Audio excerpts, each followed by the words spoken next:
Të mrekullin që nuk e bëri dot çadra lokale e protestës së lulit tim. Dhe kështu, me sqepin e një zogut vetëm, do laheshin 2 sapet vjetra.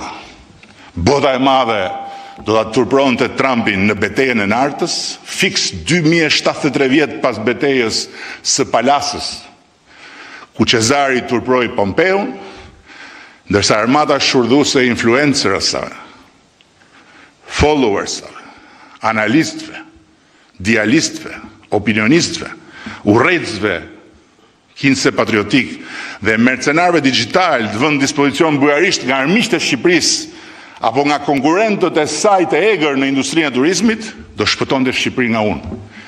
Për llogaritë të karavidheve të opozitës së dukshme dhe të padukshme.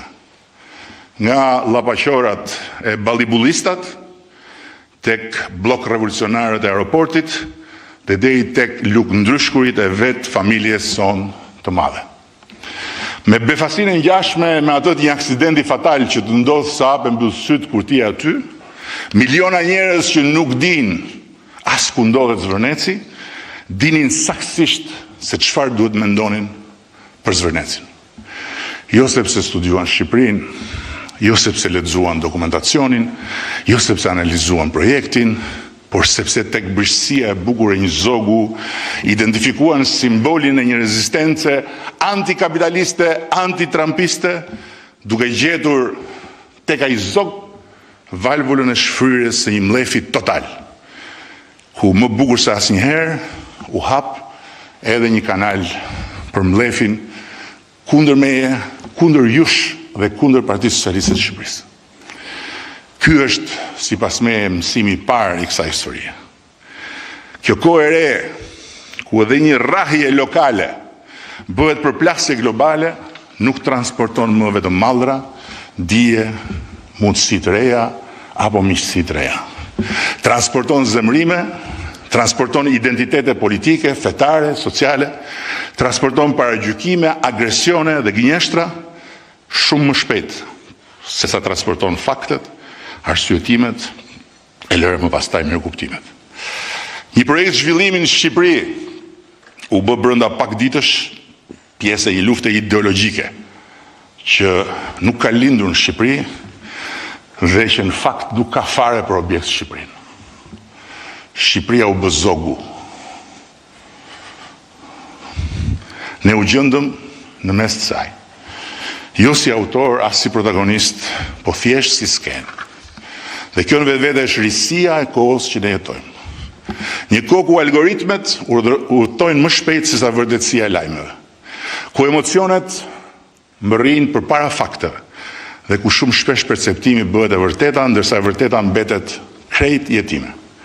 Kjo është një histori paralajmëruese, jo për mandatin tim, as për mandatin e kësaj shumice qeverisëse, po për demokracinë në epokën e algoritmit, si dhe për nevojën që ne të parët, me përgjegjësinë e atyre që kanë mandatin të udhëheqin Shqipërinë, ta lexojmë këtë histori sa më drejt për të qenë të përgatitur sa më mirë. Për çfarë vjen më tutje? Sepse ky është vetëm fillimi.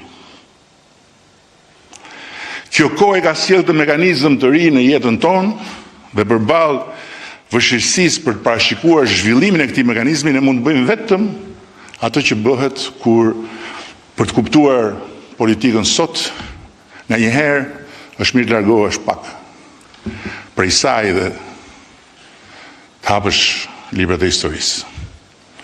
Dhe ka shumë nga kjo e sotmja që filozof, sociolog, psikoanalist dhe historianë kanë përshkruar kohë më parë se sa të vinim ne dhe pas nesh të vinte Facebooku, Instagrami, TikToku.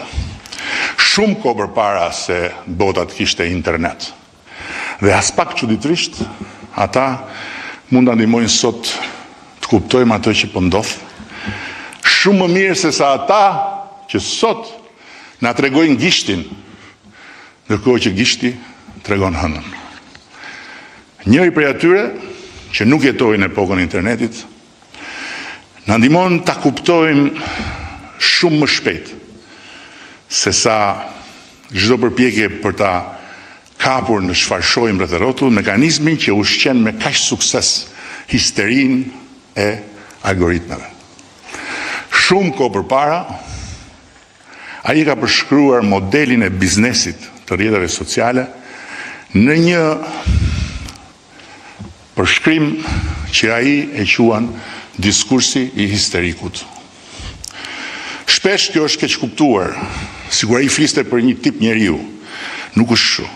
Ai nuk përshkruante një njeri, po përshkruante një marrëdhënie, një mënyrë për t'u marrë me autoritetin, një mënyrë për t'u marrë me botën, një mënyrë për t'u marrë me realitetin. Karakteristika e kësaj mënyre nuk është ankesa. Ankesa është normale. Nuk është kritika është shumë e nevojshme. Ajo është shpesh motori i përparimit. Karakteristika e saj është diçka krejt tjetër.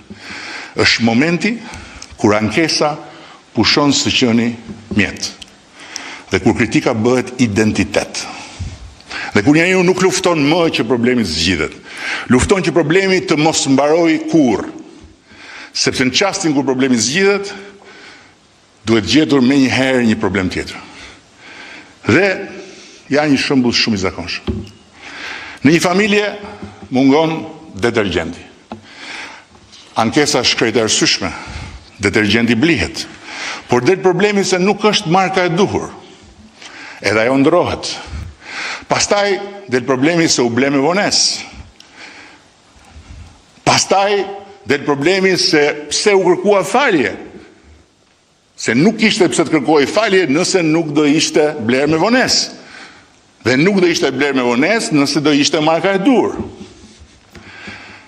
Pastaj vjen ankesa që pse duhet thënë dy herë. Dhe pastaj pse falja nuk ishte tonin e duhur. Në fund kupton që detergjenti nuk është problemi. Problemi është nevoja që ankesa të vazhdojë, sepse ankesa është bërë identitet. Natyrisht politika s'është kuzhinë, por mekanizmat njerëzor nuk ndryshojnë aq shumë dhe as ata politik jo. Një pjesë e lëvizjeve politike nuk ndërtohen mbi atë që pjesëmarrësit në të duan të ndërtojnë. Ndërtohen mbi atë që nuk duhet të pushojnë kurrë së kundërshtuari. Objekti ndryshon, mekanizmi mbetet. Sot është një projekt, nesër është një ligj, pas nesër është një ministër, më pas është një kryetar bashkie, pastaj vjen një ambasador, pastaj një kompani, pastaj një aleancë, pastaj një roje apo një polic i dehur, pastaj një zonë e mbrojtur, pastaj del dhe një zog. Nuk ka fare rëndësi objekti. Rëndësi ka që motorit mos fiket dhe zhurma e tij mos pushojë. Sepse në çastin kur kundërshtimi pushon, identiteti s'ka më lëndë djegëse. Dhe duhet të jem shumë i qartë, kjo nuk është një kritik ndaj kritikës. Përkundrazi, shoqëritë demokratike jetojnë fal kritikës dhe kundërshtisë. Qeveritë përmirësohen nga kritika dhe nga kundërshtia. Unë vetë, ju të gjithë, kemi ndryshuar mendje shpesh për shkak të kundërshtisë edhe si rezultati kritikës. Problemi fillon në një pikë tjetër. Kur objekti i kritikës bëhet më pak i rëndësishëm se vetë nevoja për të bërë kritik. Kur zgjidhja bëhet armiku i kauzës, sepse një problem i zgjidhur nuk gjeneron më zemrim. Dhe një zemrim që shuhet nuk prodhon më identitet. Dhe është tipike, konkrete, qysh në ditën e dytë nuk duam të dëgjoj, nuk duam të flasim, nuk ka negociat. Ky nuk është një fenomen shqiptar. Ky është një fenomen politik, universal. Kjo është arsyeja pse një pjesë e intelektualëve të majtë francez e pritën François Mitterrandin me një mërzi aq të madhe kur u zgjodh president, sa e trajtuan shumë më armiqësisht kur ai fitoi se sa kur ai ishte në opozitë. Pse? Sepse ëndra revolucionare, sepse nxitja për të përmbysur gjithçka është gjithmonë më e bukur se sa administrimi. Në opozitë në kundërshti, dukesh i pastër, dukesh i pa interesuar për